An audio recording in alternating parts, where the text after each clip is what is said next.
Welcome back to the Channel 4 News Midnight Special. Now for an update on the news from the Gulf. President Bush is said to be pleased with the progress made so far in the ground war against Iraq. His chief spokesman, Marlin Fitzwater, said the overall conclusion was that the whole operation has so far been very successful.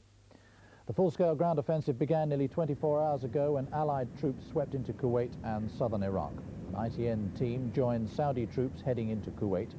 Details of Allied movements are being kept secret, but American Marines with Saudi, Kuwaiti and Egyptian forces struck deep into Kuwait. The main American tank force with British and French troops struck into Iraq. Many Iraqi soldiers have already surrendered and been taken prisoner. Reports from the Pentagon tonight put the figure at over 10,000. A few hours ago, the Allied Commander General Schwarzkopf told journalists that the Allies had achieved all their first-day aims within 10 hours. He said the Allied casualties were remarkably light, but he warned it was only the beginning and not over yet. President Saddam Hussein went on Baghdad radio exhorting his troops to victory. An Iraqi military statement claimed their troops had contained the ground attack and they were inflicting heavy casualties on the Allies. Pentagon sources have said that 11 Americans died in the early fighting. Now, back to something that Nick Gowing was talking about, our diplomatic editor, a few moments ago. We've just received pictures from Cable News Network of American casualties at a field hospital at Jubail in Saudi Arabia. This report from Mark Adams in London. The wounded were flown by helicopter from the front to field hospitals. Allied casualties are said to be light. The Pentagon so far reporting 11 US troops killed in action. One military commander said he was amazed. He said, "We expected it to be a lot more." But commanders have cautioned against early optimism. They say troops are likely to face stiffer opposition and heavier casualties as they move deeper into Kuwait. My corpsman looked me over and I stayed there until they secured the area, because we had to secure the area first so no one else gets injured. Once that took place, they got a vehicle to me as soon as they possibly could, and I was rushed back to the rear. Were you worried when you were hit? No, I wasn't worried at all. It was one of those quick type things that just happened. I had the corpsman there to settle me down, you know, and he kept a good eye on me, and I really appreciate him for that. There's no word yet on the number of Iraqi casualties, although thousands of troops are said to have been taken prisoner by the Allies. Well, now, those pictures of casualties there, we were debating, you know, what we can believe and so on. Just go back to a couple of things we heard earlier. First of all, the French. We were speaking to a French journalist. Sir Anthony, this business about them going a long way into Iraq, I think Nick Gowing also mentioned that there'd been some sort of base established 50 miles inside Iraq. That sounds like rather a long way to be going in the light of the fact that this operation, under UN resolutions, is about liberating Kuwait. Yes, but I mean, we've always known from the very beginning that you can't run a campaign like this by saying, no, I've just reached the edge of Kuwaiti territory and I can't go over into Iraq. I mean, Iraq is open territory so far as the prosecution of operations is concerned. 50 miles is quite a good way in. The border there is running about 80 miles from the Saudi Kuwaiti border, then into Iraqi territory. So they've gone well over halfway up that border's edge, western edge of the Kuwaiti border in Iraq territory. Now, you were mentioning to me in the break, we were talking about one or two other things, and you said helicopters, very, very important role here. We haven't actually, I think, seen much of them in the video that's been provided so far. Well, mention's been made about transporting people forward, and of course about the Apaches and so on, but here was the situation in these last shots of people coming back as wounded men, and the helicopter has made a dramatic difference to the saving of people's lives. Men who are wounded do not die of wounds now in anything like the same numbers, thank heavens, because they're able to be lifted straight out from fairly close to where they've been hit, straight the way back, instead of being jolted over the ground on the back of a Jeep or a Land Rover or whatever it may be, when I'm afraid they just can't keep going. They're taken straight back, what is more, to a place where they can have an operation if they need it, and be in an area where they can get over the operational shock and recover. So thankfully the helicopters are numerous and they've got complete air cover, so they don't have to worry about those helicopters being attacked. And there are attack helicopters too, though, involved. Yes, presumably. well, they've got a number of attack helicopters there, which the Apache is the foremost. But it's interesting to see the Chinook being used right in the front line. People have thought of it as a transport helicopter. It's a medium-lift helicopter, unlike the lighter ones. And some of them are piloted by American women pilots because they were transport machines. But now they are going, as it were, into the cannon's mouth, and quite rightly, because that's what they're there for. I must hasten to declare an interest. I'm a Boeing consultant, but that makes no difference. Important disclosure made there. Nick, I noticed you used the expression, which is such a very common one in all the discussions about this war, the expression liberating Kuwait. I do think it's important. I said it was said to be. It's said to be, and I'd say you were using it yourself, but you were using it. I think it's quite important to remind people that there's absolutely no question of liberating Kuwait in this war. All that will happen if the American forces and the Allied forces to them are successful is that the current dictatorship in Kuwait will be replaced by another dictatorship which existed there. That Kuwait has never been liberated, that the greatest contribution to liberation that the former government of Kuwait ever made was to dissolve its parliament. It was a greedy autocracy. 8% of the men in Kuwait could vote, no percent of the women, and it was as dictatorial a setup as you'll get anywhere else in the world. And that is what all these people are dying for, to put back into Kuwait. No one at all, let alone the British Labour Party, has asked that there should be elections in Kuwait when it's alleged to be liberated. So I think this expression, liberating Kuwait, is one that we could well do without.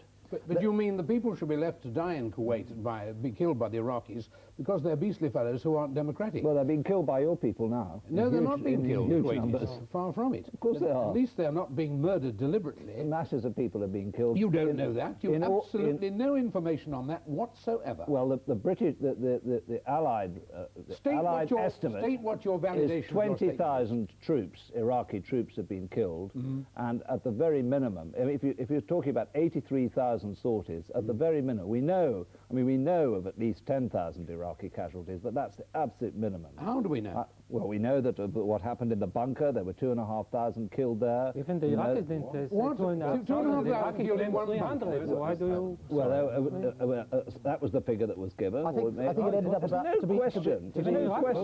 Are you really saying that in this war, are you really saying that less than 10,000 civilians have allegedly been killed? Are you really putting that forward as a serious proposition? I don't know what the answer is. At any rate, don't talk to us about killing people, because that's your business. That is what's going on there. That is what this whole operation is about. It's about killing people. So don't talk to me about whether people are going to be killed before or not. Of course it is.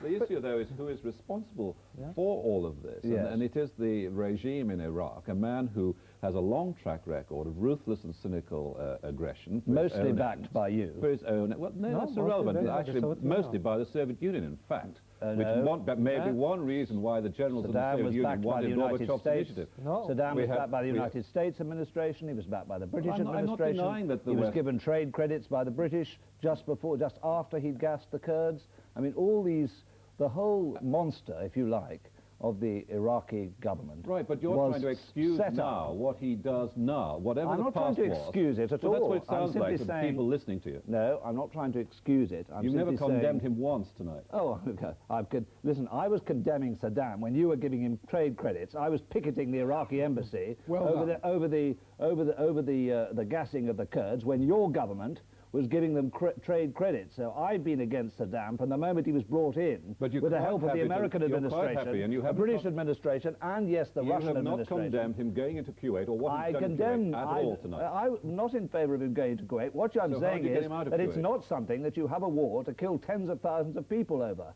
because there have been aggressions all through post-war history, all kinds of aggressions. Israel invaded 3 countries. What about Turkey invaded Cyprus, Indonesia invaded East Timor, Morocco invaded West Sahara. The whole history of post-war politics has been one of invasions and aggressions. I mean, Saddam himself invaded Iran, and nobody objected at all about that. No one said we must put down this monster then. So, of course, it all comes down to the fact, it's nothing to do with the fact that a dictatorial regime. There's hundreds of those all over the world. It's nothing to do with the fact that it's an aggression. There's hundreds of those all over the world. It's to do with the fact that there are very valuable oil resources in that part of the world, and that's why we're having a war there. Paul, it's an old-fashioned imperialist war. That's why we should be against it. Might I just ask... Not. Just ask one sort of very breathtaking naive question of Paul Foot. Might it just be that that sort of aggression, this was one example of it, which the world at large decided not to allow? Might it not be a good reason? Absolutely. My question is, why do they allow Saddam, for instance, to invade Iran without stopping him? Why do they allow all these other aggressions without stopping them? And why do they stop Saddam when he goes into Kuwait? The only answer that makes sense is that Kuwait, unlike all the other territories which were invaded, was extremely valuable to the oil companies in that it has very, very valuable deposits of oil there. Why? Iran is not valuable for the oil companies. Yes, Iran is one of the major oil producers. Iran was a danger to what they call the stability of the region, which is cheap oil, because they just had a revolution in '79, if you'll recall. And when Saddam went in, it was seemed to the people who run oil companies, the American administration and the Russian administration, it seemed then that the Iranian revolution would be much more dangerous than anything Saddam might do. So they allowed Saddam to pit his strength against the Iranian revolution. He didn't succeed. They supported him more and more, and in the end it was a stalemate. But that's why they allowed that aggression. But they don't allow the aggression into Kuwait, because that directly threatens the stability of the region. They built up a monster, in other words, that is bigger than they can cope with. They're the Dr. Frankensteins of the current generation. They built up a monster, 40 billion pounds to build up his army, and now 40 billion pounds to knock it out, and heaven knows how many lives. That's what the war's all about. There'll be a masses of people wanting, masses, all of us here, perhaps people beyond. The audience will want to take issue with some of that. But can I just come to you, Ephraim Karsh, about this business of oil? Can we be clear about it? How important to the West, this question got asked a lot in the beginning, might have got forgotten, how important to the West was Kuwaiti oil, Iraqi oil? And I've asked that question bearing in mind that we haven't had any of either since this business began. I think that oil is very important. I don't think we should hide behind the bush in talking about oil, because oil is a very crucial issue for the West. But it's not only about oil, because as I said before, oil was relevant also 10 years ago when he invaded Iran. There is a fundamental difference between invading Kuwait and invading Iran. When he took on Iran, he took on a nation which is 3 times as large as Iraq, much more powerful than Iraq. And the revolutionary regime in Tehran at the time was very nasty. It wanted to overthrow Saddam. So Saddam went to war in order to save his regime. It was a personal war from his point of view. I don't say it's justified from the point of view of the Iraqi people, because I don't think the Iraqi people should pay such a high toll in order to keep Saddam in power. But this is what he did. And in Kuwait, it's fundamentally different. This is a nation of 1 million people, and their only sin is that they are very wealthy, and Saddam happened to be in dire need for their money, so he just invaded and took it over. Mm-hmm. Well, we break it there, come back to these and other issues in a moment. We go now to Washington, where the US Defense Secretary Dick Cheney has told President Bush the ground offensive is going well. Mr. Bush is said to be pleased with the progress made so far. The White House press spokesman Marlin Fitzwater has said the whole operation so far has been very successful.